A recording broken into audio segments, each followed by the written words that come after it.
Alright YouTube, so today's video I'm actually going to teach you how to turn this guy, which is a DSLR, this is a Canon 1DX Mark III, into a mirrorless beast. And how do you do that, especially on a DSLR, because it's real painful to be able to see the screen here.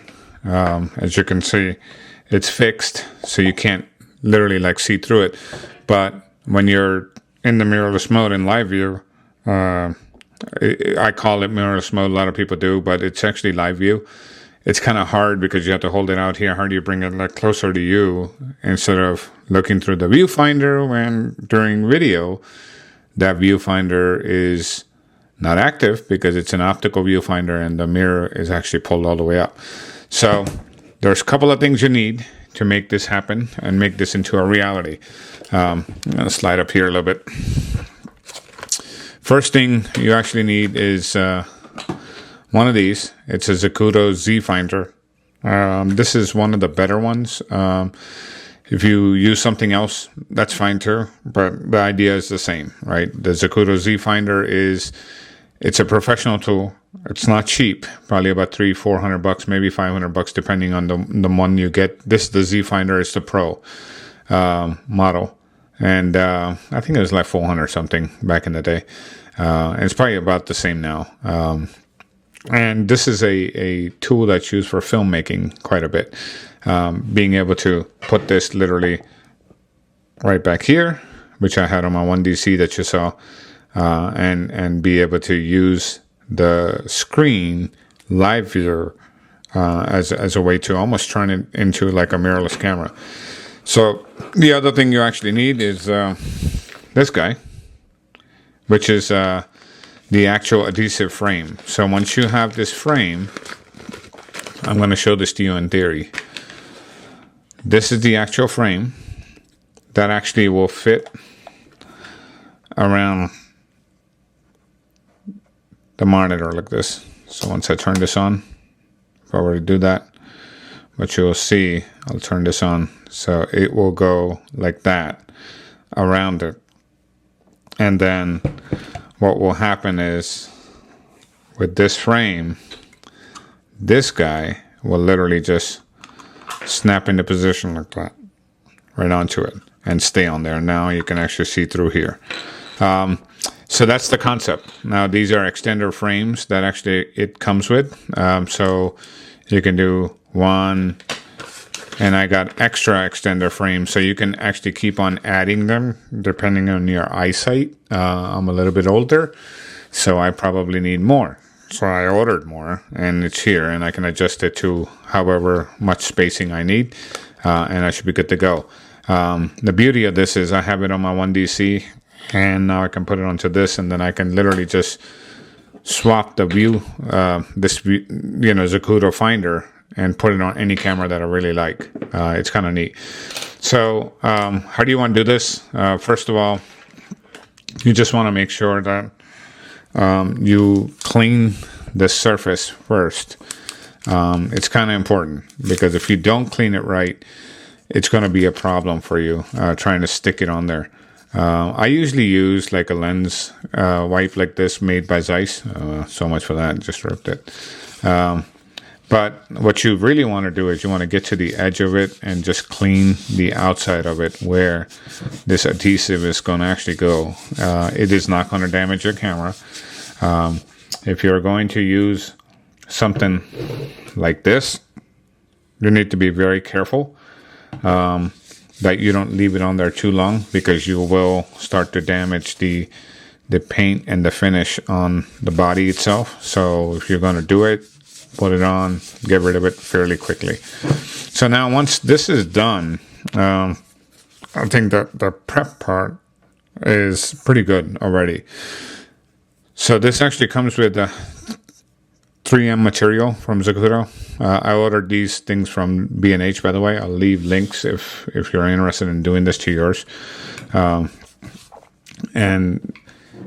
I just want to make sure that there's no massive amounts of things around it, which it doesn't have. So it looks pretty good, actually. Yeah, looks pretty good.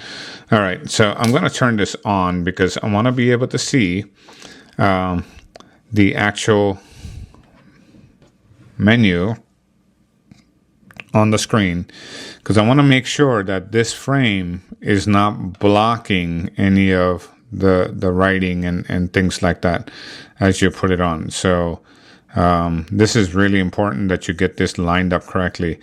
And sometimes it even helps if you actually just put a photo up. Hopefully something a little bit darker. You can actually see my photos on here. Look at it. Here. Shot that this morning. Anyway, regardless, you should be able to see here. And then what you want to do is you want to just give it a go and try this here, just to make sure that you're able to read edge to edge inside. Yeah, which I can. Okay, perfect. And I'll show you this in a second once I get this mounted correctly on here. So that's sort of where we want it. Okay, so what we're going to do now is we're going to take this tape off. Wow. Okay. Haven't done one of these in a while. Okay, both sides are the same, so it doesn't really matter. But what you want to do is now it's kind of important that you actually start holding it from the top as much as possible. And just hold it down somewhere like that, where you can surely just see it.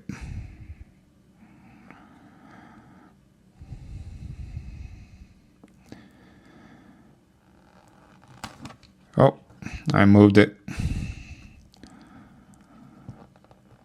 Just I'm trying to get it perfectly aligned here. And it gives you a little bit of leeway to move it around.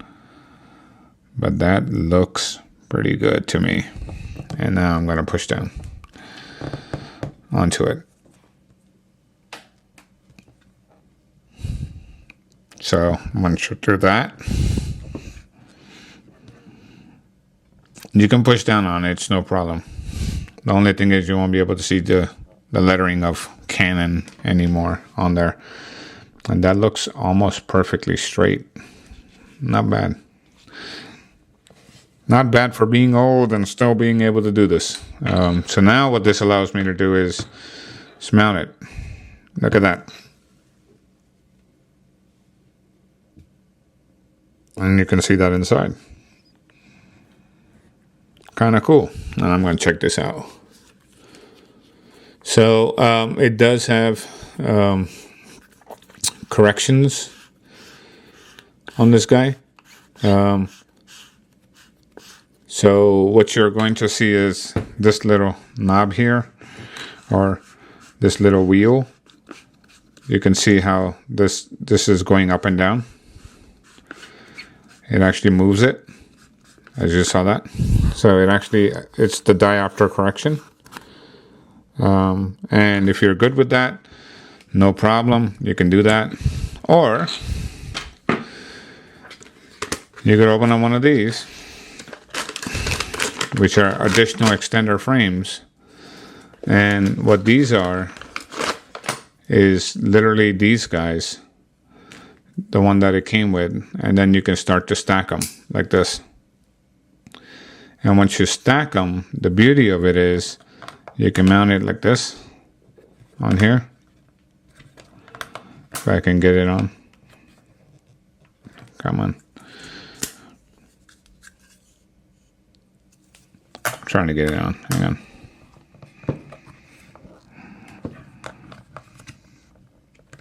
Oh boy. Okay, let me just use this for example.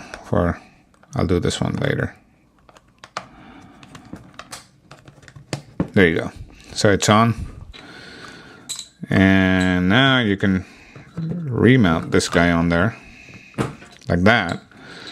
And what this allows you to do now is, now it allows me to actually, get even more diopter correction as I go through it. So I have even more correction on it. And this thing is not coming off. Look at this. I'm jarring it. It's not going anywhere. So there you go. So with that, I just want to show you sort of what's happening here. Now, when you move it to Not even to this mode, to this guy here. Let me put a lens on it and show it to you. If we just mount this guy here. Let's say we mount this lens on there. This is going to be hard to do while on the camera. Okay, there we go. So,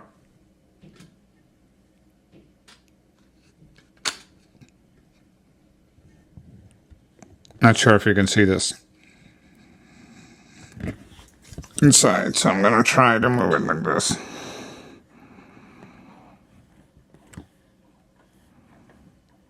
So you can see it almost behaving like a mirrorless camera now.